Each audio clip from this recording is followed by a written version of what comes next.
O estudo das faces muitas vezes se assemelha a um jogo de memória. Você simplesmente aprende um padrão e aí você tem que comparar para ver se dá certo.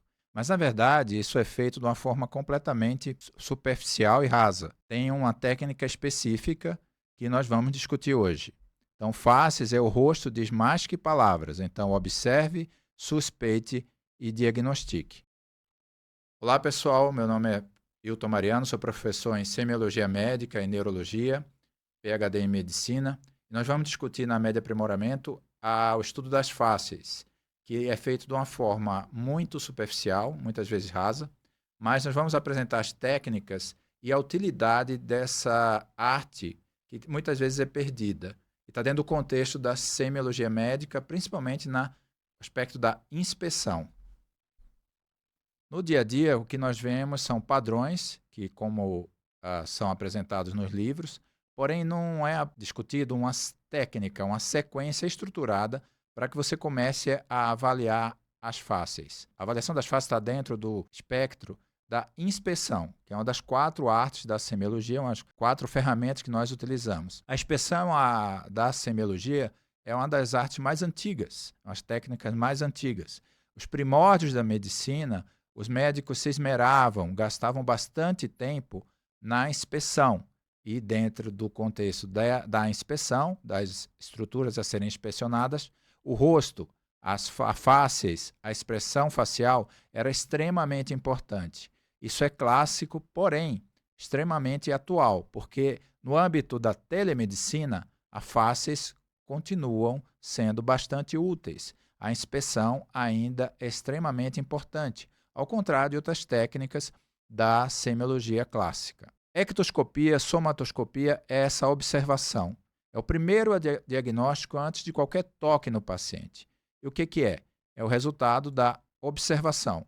Então, é a avaliação global imediata do paciente, realizada no primeiro contato, antes de qualquer manobra do exame físico. Independe da queixa principal, deve ser sistemática e organizada e sempre no sentido crânio-caudal para facilitar a aplicação. Por que a inspeção muda tudo e é tão importante?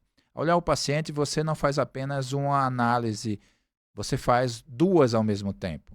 Uma leitura técnica, focada em sinais físicos, padrões e dados objetivos, e uma leitura humana também, que captura sofrimento, atitude, comunicação e vínculo. Quando uma dessas leituras é negligenciada, o raciocínio clínico se torna incompleto. E quanto mais incompleto o raciocínio, maior a chance de erro, de distanciamento e de cuidado inadequado. Portanto, a inspeção é o ponto em que a clínica e a humanidade se encontram na prática médica. Você deve treinar para se postar dessa forma, como ilustrado na figura. Na inspeção, nós vemos a cabeça, a faces, que é o tema de hoje, olhos, boca, orelhas, tudo isso no âmbito, na topografia crânio-caudal, no sentido crânio-caudal de observação. Mas faces, o que é de fato? Faces é o conjunto de características estáveis da expressão facial, resultantes de alterações que podem ser de natureza musculares, hormonais, metabólicas, neurológicas, inflamatórias crônicas e genéticas. Erros comuns que você deve evitar é que faces não é emoção, então faces não é momentânea, não é uma emoção momentânea. Faces não é jeitão, você não dá diagnóstico pelo jeitão. Faces não é uma impressão subjetiva. E a regra de ouro é: faces é padrão repetível, reconhecível e clinicamente correlacionável. O método de observação, ver é diferente de enxergar. A frase na língua portuguesa, ela não se enxerga. Então, o que quer dizer isso? Você pode ver, mas você está enxergando o detalhe?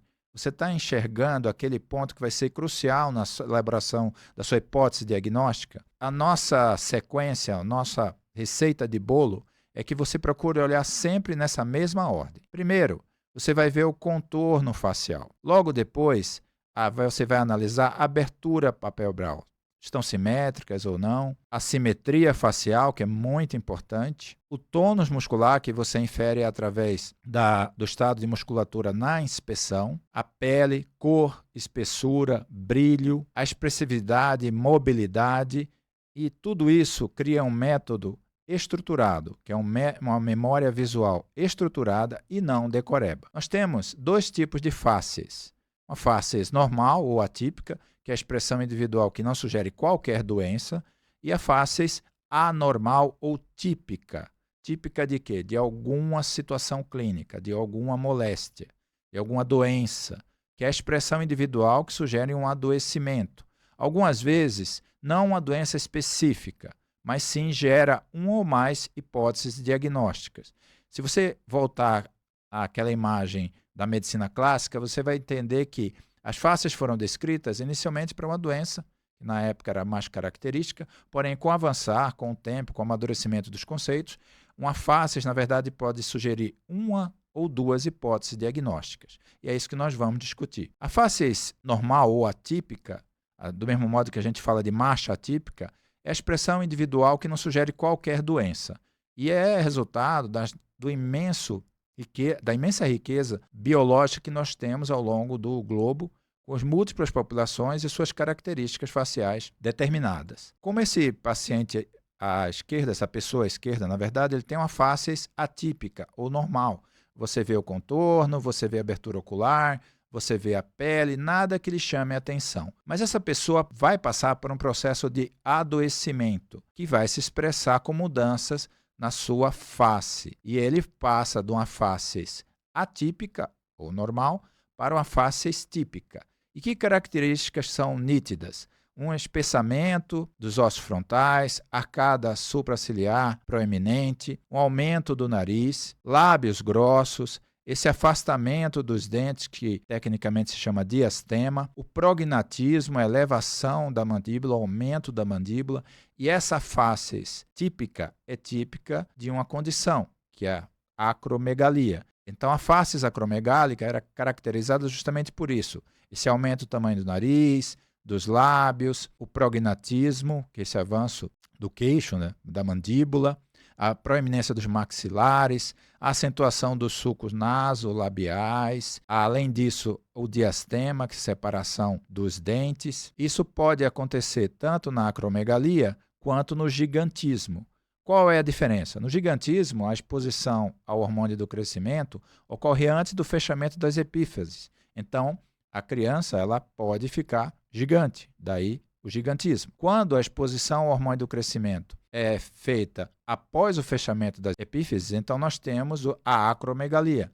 Então não cresce o corpo, não fica gigante, porém você tem o crescimento, sobretudo, das extremidades. Acro é extremidade. Portanto, a acromegalia é um distúrbio decorrente do adenoma hipofisário secretor do hormônio do crescimento.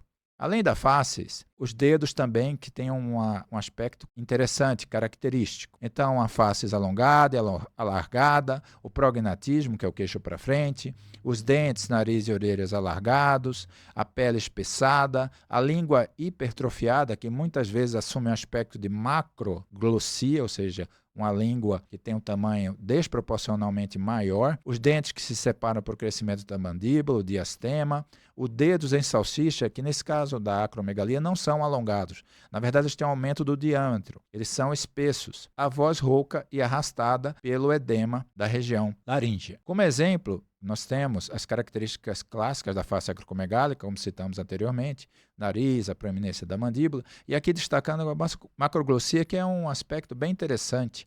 É o aumento anormal e desproporcional da língua, que pode causar problema na fala, mastigação, deglutição e respiração. É um sinal clínico que pode ser congênito ou adquirido. Nesse caso específico, na acromegalia, está dentro das causas endócrinas. No hipotireoidismo também pode acontecer essa macroglossia, além da acromegalia. Causas infiltrativas, a amiloidose, no caso do adulto, é uma das causas principais, além de outras causas como tumores, neoplasias benignas, mas no caso específico, a macroglossia é uma característica da face acromegálica. E o que é a acromegalia, portanto? Então, é uma doença endócrina, rara e crônica, causada, na maioria dos casos, por um adenoma hipofisário benigno que faz a produção do hormônio do crescimento. O mecanismo fisiopatológico é essa produção excessiva do hormônio do crescimento, além da elevação do fator de crescimento semelhante à insulina tipo 1. E o estímulo contínuo leva ao crescimento tecidual. Principais características, repercussões clínicas, você vai ter aumento das extremidades, acromegalia, aumento progressivo da mão e pés, alteração da face, como já descrevemos, e o crescimento de tecidos moles, língua, lábios e partes moles. Epidemiologicamente, é uma doença de 30 a 50 anos, acomete homens e mulheres. Um aspecto clínico crucial é uma evolução lenta e insidiosa, portanto, você deve treinar o olho para reconhecer esse tipo de faces, já que o diagnóstico é frequentemente tardio. Além do mais, essa doença é uma doença sistêmica. Ela caracteriza pela presença dos pólipos cutâneos, apneia do sono, diabetes, uma diabetes refratária, se você não diagnostica o excesso do hormônio do crescimento, síndrome do carpo, aumento das mãos, como já descrevemos, disfunção erétil no homem, alteração menstrual na mulher, o edema de modo geral, espaçamento dentário, cardiopatia, hipertensão, aumento da prevalência de neoplasias, pólipos intestinais, artralgia e artrite. Além, como há um aumento das extremidades, esse paciente vai trocando de número de sapato ao longo do tempo. Os pés vão aumentando de tamanho. Isso é importante você questionar na anamnese, você perguntar sobre isso. Portanto, a face acromegálica está dentro do rol, está dentro da nossa galeria de que o estudante de medicina, o médico generalista, tem que ser capaz de investigar. Além disso, vemos, por exemplo, essa senhora tem uma face atípica. Chama atenção talvez o contorno facial, mas não chega a ser anormal, claramente. Abertura ocular simétrica, simetria da face, normal. Expressividade, normal também. Nada que chame atenção, a pele sem grande destaque. E após um processo de adoecimento, nós temos uma situação como essa. Aí a forma, o contorno da face mudou totalmente, do rosto mudou totalmente. Você tem lesões hiperemiadas, aumento de acne e é uma percepção do inchaço, do edema generalizado na face. Então, aqui você teria à esquerda uma face atípica e aqui uma face típica. Nessa outra paciente fica muito claro isso, a forma do rosto, que tem um formato arredondado, circular. Você tem um edema generalizado no rosto, você tem a acne, essa hiperemia localizada também. Nós temos, portanto, a face conchigoide ou faces em lua cheia, que é caracterizada por esse arredondamento facial e decorre do acúmulo de tecido adiposo, gordura e de retenção hídrica. Costuma se associar a pletora facial, que é essa vermelhidão geral na face, acne e exurtismo, que é o crescimento de pelos. Esse padrão de face sugere a síndrome de Cushing, termo que se refere a esse conjunto de manifestações clínicas que são decorrentes da exposição crônica ao excesso de cortisol, independente da causa, já que síndrome é um conjunto de sinais e sintomas. Então, dentro da síndrome de Cushing, que na face nós temos a face em lua cheia, nós temos um subtipo da doença de Cushing. A doença de Cushing ela está relacionada ao adenoma hipofisário produtor de ACTH. Portanto, sempre que se fala de doença de Cushing, ligue com o adenoma hipofisário produtor de ACTH. Nesse esquema, nós vemos o adenoma, o tumor na hipófise, como causa da doença de Cushing, o aumento do ACTH, ação do cortisol, rosto em lua cheia, que é a face cushingoide, como vimos, já descrevemos anteriormente, além da gibosidade, o acúmulo de gordura em algumas regiões, ombro também, e a obesidade central. Então, sempre tenha essa relação clara, a ideia clara da doença de Cushing com um tumor adenoma de hipófise. É diferente da síndrome de Cushing, que tem várias causas, inclusive iatrogênica, quando há exposição excessiva ao corticoide, liberando o cortisol. Então, nós temos a segunda imagem na nossa galeria. Agora, nós vamos ver uma paciente com a face atípica, contorno ok, abertura ocular ok, simetria, expressividade. Sendo muito criterioso, você poderia passar realmente por uma face atípica ou normal. Entretanto, chama atenção o pescoço, a região anterior aqui, topografia da tireoide, e um certo aumento, o que não é comum no sexo feminino. Após o processo de adoecimento, ou pelo menos um avançar no processo de adoecimento, nós temos um padrão como esse aqui, que nitidamente é uma mudança. Você tem um padrão de olhar de espanto, O contorno facial não chama tanto a atenção e na região do pescoço, na topografia da tireoide, você tem realmente um aumento de volume significativo que se chama bócio. Portanto, essa face é a face hipertireoideia ou basedoviana, que está caracterizada por esse olhar brilhante e protuso, esse olhar espanto, que se chama exoftalmo ou exoftalmia, que pode ser bilateral ou unilateral. Bilateral ela pode ser simétrica, ou seja, pode ser mais nítida à direita, à esquerda. Além do mais, você tem uma face emagrecida, uma expressão fisionômica de vivacidade e de espanto. Parece que o paciente levou um susto. Outra característica que auxilia o diagnóstico é o bócio, como já descrevemos. Isso é típico da doença de Basedal-Graves. É uma forma de hipertireoidismo, há um excesso, uma produção excessiva do hormônio tireoidiano. O hipertireoidismo é uma doença sistêmica, uma situação sistêmica, uma síndrome clínica sistêmica, que resulta do aumento da função da glândula tireoide, levando à tireotoxicose, que seria o espectro, o extremo máximo dessa situação, e os tecidos são expostos a uma quantidade excessiva do hormônio tireoidiano. A grande analogia é como se você pisasse no pé do acelerador do metabolismo. Isso vai explicar um conjunto de muitas alterações, que poderia ser representado nessa figura, a doença de Graves, e sempre que você fala em hipertireoidismo, tem muito a ver com outros prefixos, como TAC, por exemplo.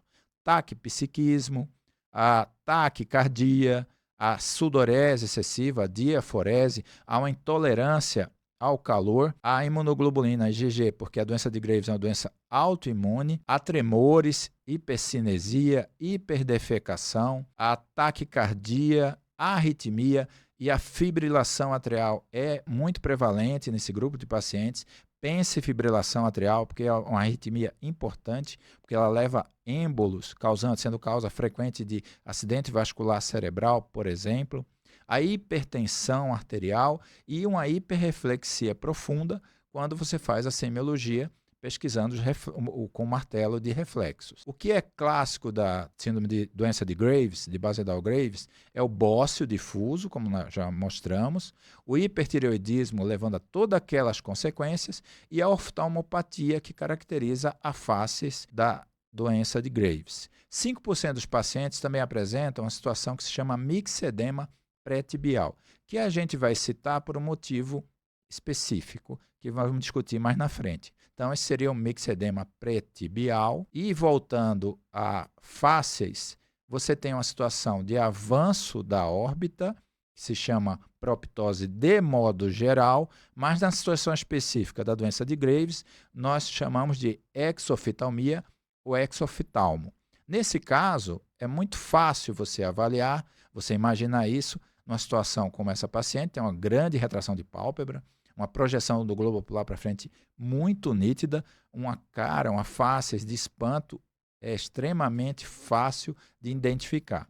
Entretanto, algumas vezes isso não é tão simples. E qual é a semiotécnica? Como é que eu devo examinar? A técnica correta é essa: o paciente senta, você se posiciona em pé atrás do paciente e você vai olhar de cima para baixo, para que você possa ver alterações como essa aqui, por exemplo.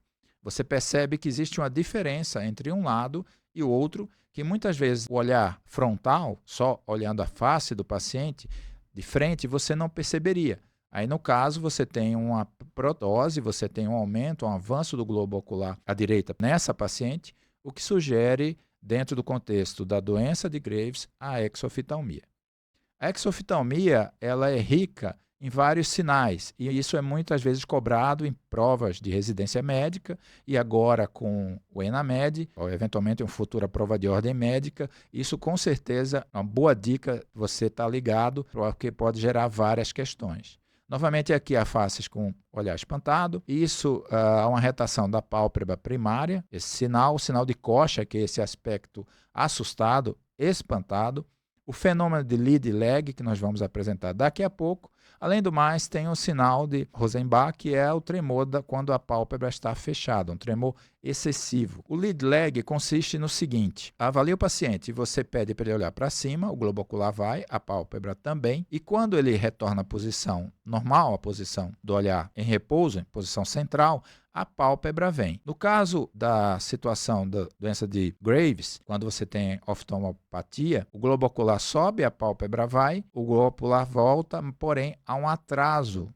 A pálpebra superior não acompanha o movimento. Isso é uma das características da oftalmopatia de Graves, dentro do contexto do hipertireoidismo, e nesse caso o sinal é de lead lag, é o sinal de von Graeff. Colocamos mais uma face na nossa galeria. Seguindo, nós temos uma situação como essa aqui. O contorno facial aparentemente é normal? Não. Ele tem um certo arredondamento, não chega a ser circular ou como a face em lua cheia, como nós vimos anteriormente, mas claramente há sim uma mudança no padrão normal do contorno facial. A abertura palpebral é dificultada, por quê? Porque existe edema, existe inchaço. Esse inchaço, inclusive, acomete toda a face. A face está simétrica, a expressão é difícil de avaliar nesse caso, mas parece normal. O paciente está tentando abrir os olhos, mas absolutamente ela não consegue pela questão do edema. Nesse caso, nós temos a face mixedematosa, caracterizada por esse rosto arredondado, porque há uma infiltração, o mixedema. Esse edema de pálpebra dificulta a abertura ocular, como nós vemos na figura. A pele é pálida, espessada, seca e com acentuação dos sulcos.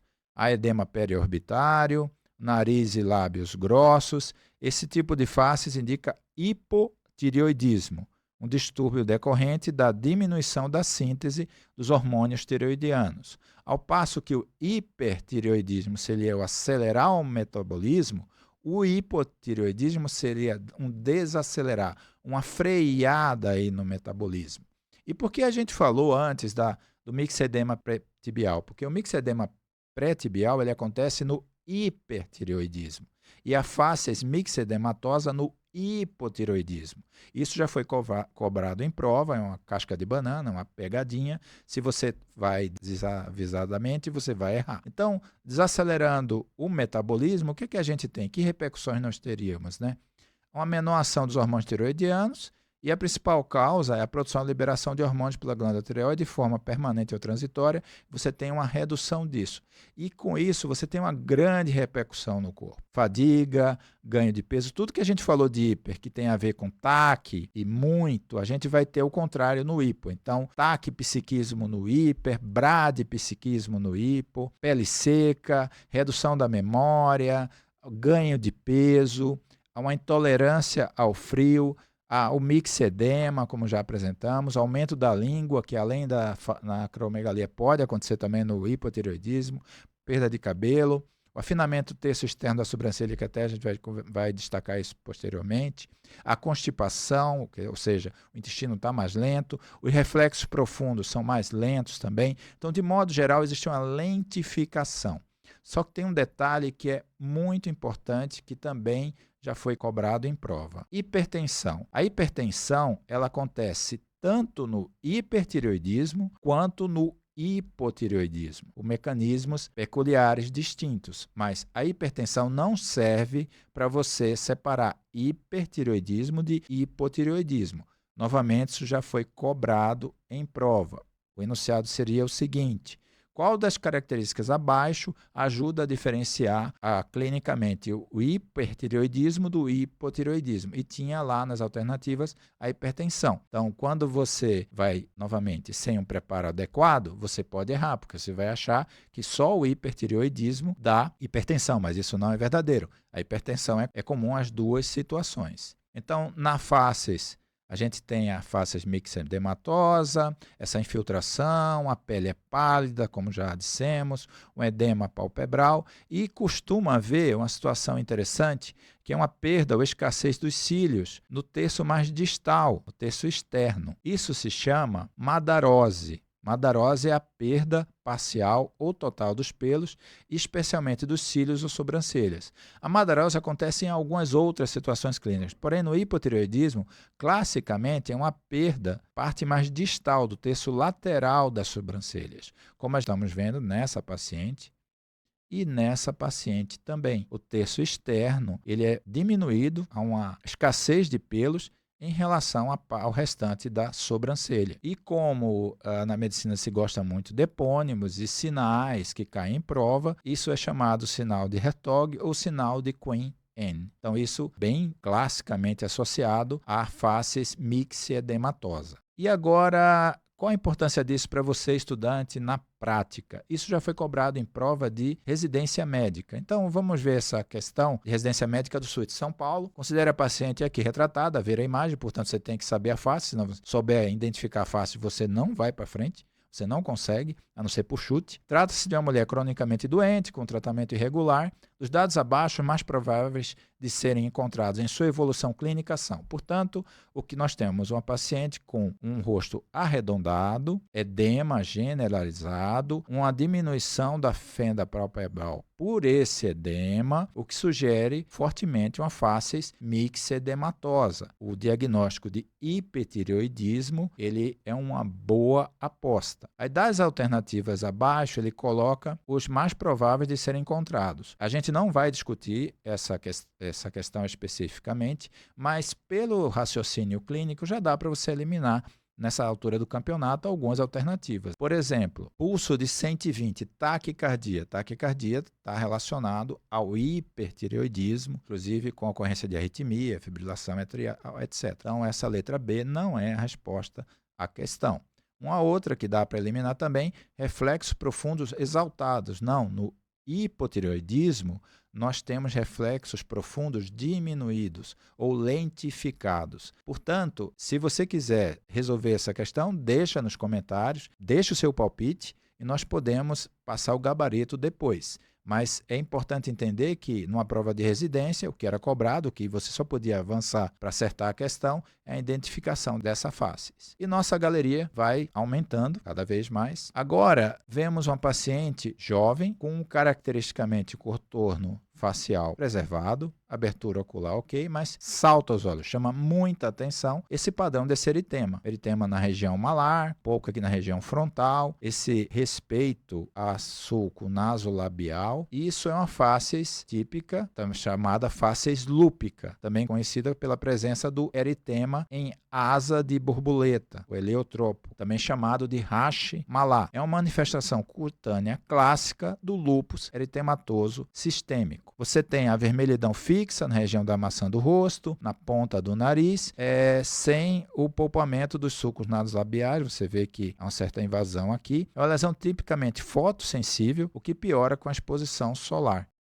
Outra paciente com o mesmo sinal, esse rache, esse eritema pode ser transitório durante os surtos da doença, geralmente não deixa cicatriz, é um importante critério para o diagnóstico do lúpus. Frequentemente, às vezes, o primeiro sinal da doença. Mas a rosácea, geralmente, ao contrário da rosácea, a facies lúpica, esse rash, esse eritema, ele não deixa pápula nem pústula. Portanto, é um diagnóstico diferencial, sim, mas aí reside a chave para você separar uma coisa da outra. A facies é lúpica, mas ela acontece só no lúpus? Não. Ela abre uma outra hipótese diagnóstica que você deve abrir como leque, é a dermatomiosite. É uma doença inflamatória rara que também acomete mulheres, músculos e pele, causando fraqueza muscular e lesões dermatológicas que confundem, então, dentro do contexto da facies lúpica. Surge mais frequentemente em mulheres e adultas, mas pode ocorrer em menores de 16 anos, sendo chamada de dermatomiosite infantil. Você tem, então, a mácula eritematosa, o rash pegando o nariz, a sobrancelha,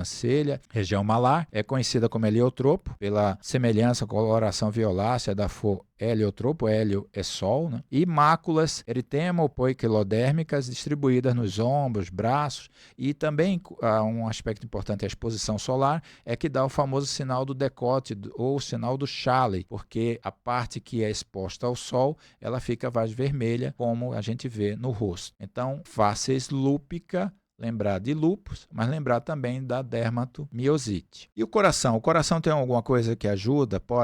Você tem uma doença cardíaca que se expressa pelo rosto? Nós vamos ver o caso dessa senhora e seguindo a estrutura, a avaliação estruturada, contorno facial, ok. Abertura ocular, ela está de olhos fechados, mas aparentemente nada que chame a atenção. A simetria facial também, ok. A pele chama a atenção, você também tem uma região eritematosa violácea, pegando aí o nariz, pegando a região malar. E nesse caso, nós estamos diante de uma face mitral, da doença mitral. Essas manchas rosa arroxeadas na face estão ocasionalmente presentes e acredita-se decorrente de uma vasoconstricção sistêmica. Essa face é importante, inclusive está dentro do documento do Consenso de Valvulopatias, é um documento de acesso livre da Sociedade Brasileira de Cardiologia. Então, característica da estenose mitral importante, a facies mitralis, como uma imagem muito parecida com a que nós apresentamos antes, e dentro do contexto geral, a estenose mitral chama muita atenção, com essa facies mitral, rubor malar, e o mnemônico malar de rubor malar, A de arritmia, no caso a fibrilação atrial, extremamente frequente na estenose mitral, o L de left, insuficiência cardíaca esquerda, o A de ápice, que é o deslocamento do ictus, né? O ictus córdice se desloca, o choque de ponta, e o right da insuficiência cardíaca direita. Então, a estenose mitral, a facies mitral, pensar em doença mitral quando você vê uma paciente com essas características. Nós temos a paciente jovem, o contorno facial, aparentemente, ok, nada chama atenção. A abertura palpebral, sim, chama atenção, porque ela está diminuída. E é nítido o edema, um edema, com predomínio na porção palpebral, bilateral, é diferente da facies coxinoide, mixedematosa, você tem um edema generalizado, uma predominância desse edema chama muito a atenção, um edema bipalpebral. Então essa facies é a facies renal, ela é caracterizada pela combinação de palidez cutânea e mucosa, esse edema facial localizado principalmente na região periorbitária, pálpebra, ao redor dos olhos. Ele é um edema mole, frio, indolor e ele é pior pela manhã. Isso é muito importante que você tire na história, que você pergunte ao paciente. Às vezes, hoje em dia, com o advento do celular, você pode pedir para o paciente tirar uma foto, uma selfie pela manhã e uma selfie no final do dia e você consegue definir isso muito bem. A palidez decorre na face renal da anemia crônica, tem a questão da eritropoetina, né, associada à doença renal, e indica nefropatias que podem comprometer com regulação de fluidos, retenção de fluidos, a síndrome nefrótica, que é edema intenso devido à perda de proteína, e a glomerulonefrite difusa aguda, marcada pela retenção aguda de sódio e água. Essa glomerulonefrite bem importante nas meninas, né, nas adolescentes, pela questão do streptococo beta-hemolítico. Então, sempre treinar o olho na face renal em jovens, porque isso pode ajudar muito no diagnóstico de uma situação mais grave.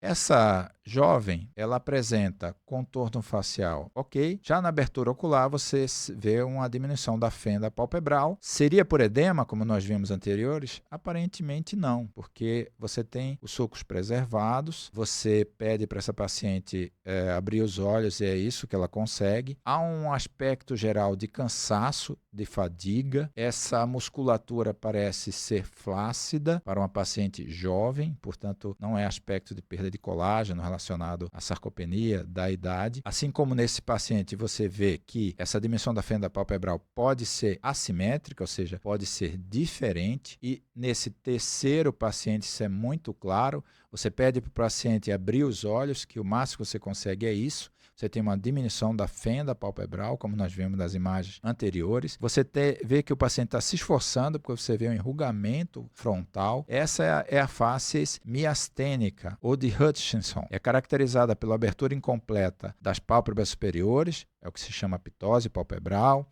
uma flacidez da musculatura facial e uma queda das extremidades da rima bucal. Aparece em pacientes acometidos por miastenia graves e, muito importante, em acidentes ofídicos crotálicos, pela picada da cascavel, a serpente do gênero Crotalus, que ela tem uma neurotoxina. Então, lembrar sempre disso. A facies miastênica acontece na miastenia graves ou na situação que é um acidente ofídico, uma situação extremamente grave. Existe algum truque que você pode usar para definir melhor essa facies miastênica e diferenciar de alguma outra situação? Existe sim. E a gente usa o gelo. É o teste do gelo. chamado teste do gelo. E aí, como ele é feito? Ele ajuda muito no diagnóstico da miastenia. É a aplicação da bolsa de gelo sobre as pálpebras por 3 minutos. Você faz numa e depois na outra. Você mede a abertura, a fenda palpebral, antes da aplicação do gelo e você compara. O tempo no intervalo de um teste e de outro é cerca de 10 minutos. O teste era sempre iniciado no olho direito. Essa é uma publicação aberta também do Arquivos Brasileiro de Oftalmologia. E ele é considerado positivo quando você observa incremento da fenda palpebral em torno de 2 ou mais milímetros após a retirada do gelo. Então, vemos à esquerda nessa publicação o paciente com o quadro clássico de face miastênica, uma diminuição da abertura da fenda palpebral. E após a aplicação do gelo, um teste positivo, quando a fenda palpebral aumenta, ela tem um aumento significativo acima de 2 milímetros após a retirada do gelo. Então, um teste útil, barato e de boa sensibilidade e especificidade para miastenia graves. Com isso, nós fechamos o nosso quadro das 8 faces. Nós vamos fazer um outro vídeo para completar, existem outras faces que são importantes na medicina, mas nesse ponto é importante destacar que você deve ter um olhar treinado, porque como nós vimos, você pode ver o paciente, mas você pode não enxergar o detalhe. E para isso, a gente recomenda fortemente que você utilize essa avaliação sistematizada, programada, um passo a passo, que não tem nada de difícil e vai te ajudar a minimizar a dor e sofrimento das pessoas. Portanto, concluindo, faces médica. O que você deve levar para o plantão, para o seu dia a dia? Faces não faz diagnóstico isolado, ela orienta o raciocínio, ela levanta a hipótese, encurta caminho. Não substitui a anamnese nem um exame físico completo, é claro, mas é um ponto importante dentro da inspeção. E ver é diferente de enxergar. Você reconhecer a face exige o treino sistemático da inspeção e comparação de padrões e, obviamente, a integração clínica. O erro mais comum é aquele jeitão. Confundir impressão visual com julgamento clínico não é a mesma coisa. Semiologia não é bater o olho, é interpretar sinais de modo sistematizado e organizado, como a gente conversou hoje. E a regra de ouro, o rosto sugere, a sêmio confirma e o raciocínio decide. Muito obrigado a vocês, até o próximo vídeo da Med Aprimoramento.